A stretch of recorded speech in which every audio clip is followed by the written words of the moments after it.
जय भवानी जय शिवराय.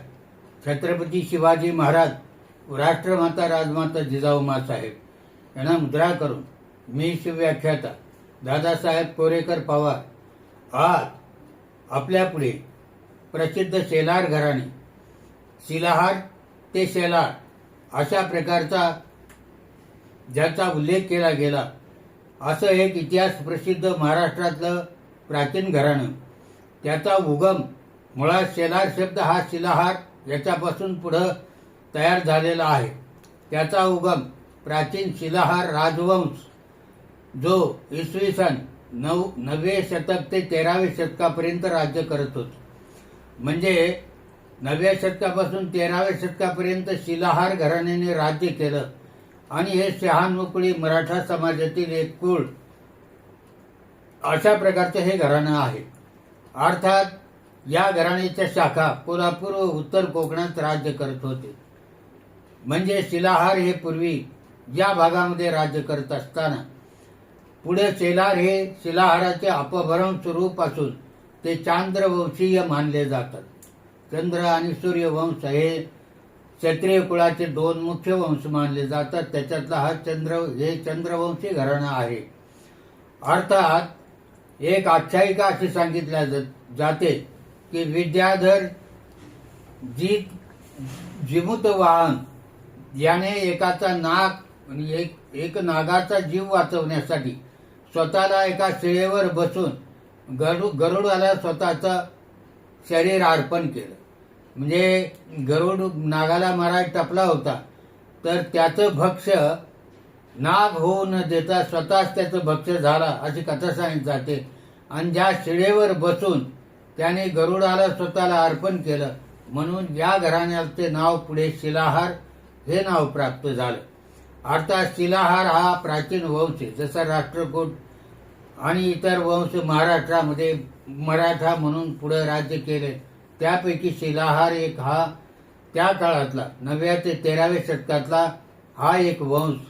आणि या घराण्याने इसवी सन 9वं शतक ते 13व्या शतकात कोकण, ठाणे, कोल्हापूर या प्रदेशात राज्य केले.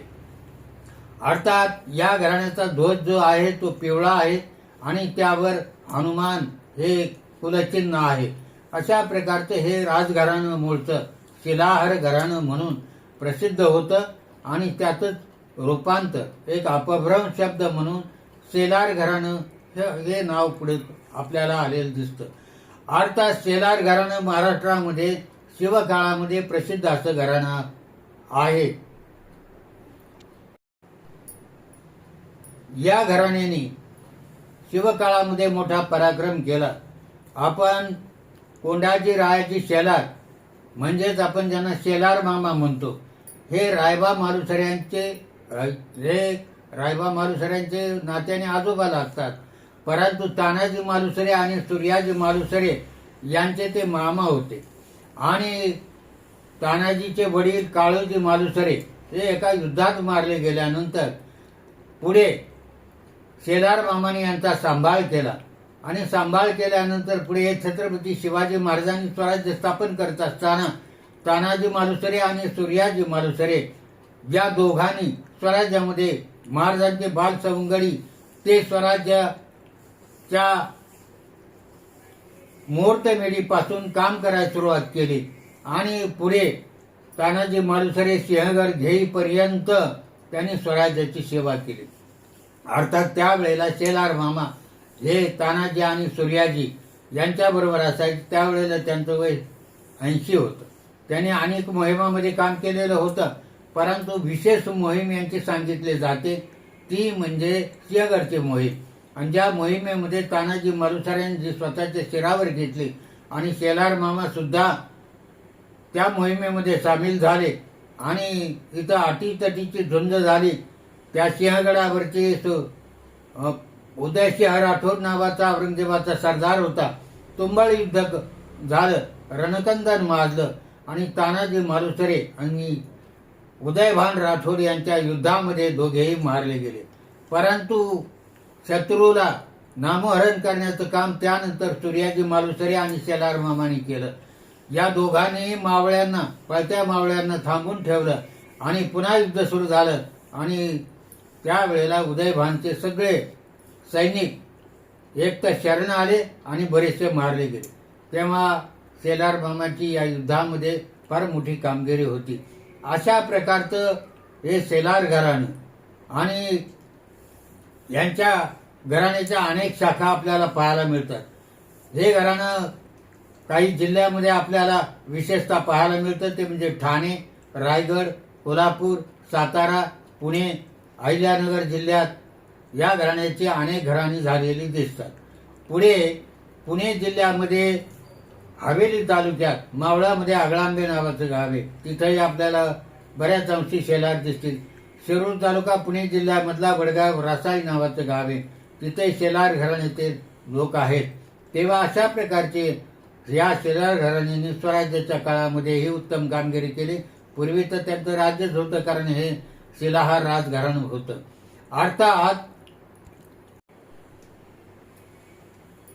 या घराण्यानी त्यानंतरच्याही काळामध्ये म्हणजे तानाजी मालुसरे जरी सिंहगडावर मारले गेले, तरी पुढे रायबा मालुसऱ्यांना सुभेदारी छत्रपती शिवाजी महाराजांनी दिले आणि शेलार मामाही होते. आता शेलार मामा थकत चालले होते, परंतु महाराज त्यांना सोडायला तयार नव्हते.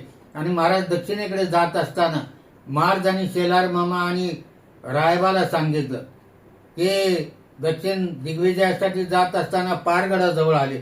हा किल्ला कोल्हापूर आणि कर्नाटकच्या सीमेवर आहे आणि गोव्याची सीमा एका बाजूने लागतात. असा शत्रूच्या मुलखाच्या सीमेवरती असलेला हा महत्वाचा किल्ला.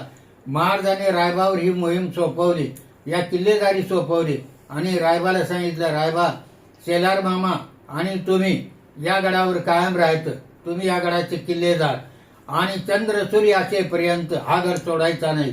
ती आज्ञा रायबा मालुसरे आणि शेलार मामा आणि त्यांच्या परिवारानं पाळली आणि ते हयात असेपर्यंत त्यांनी तो गड राखण्याचं काम केलं. अनेक वेळा शत्रूंनी आक्रमणे केली, परंतु रायबाने ते परतून लावली आणि पुढे त्यांचे वारसदार आजही आपल्याला तिथं पाहायला मिळतात. त्यांच्याबरोबर जी फौज होती ती शिंदे घराणे, झेंडे, नांगरे, माळवे अशा प्रकारची अनेक घराण्यांची फौज होती, ते आजही तिथं वास्तव्याला आहे.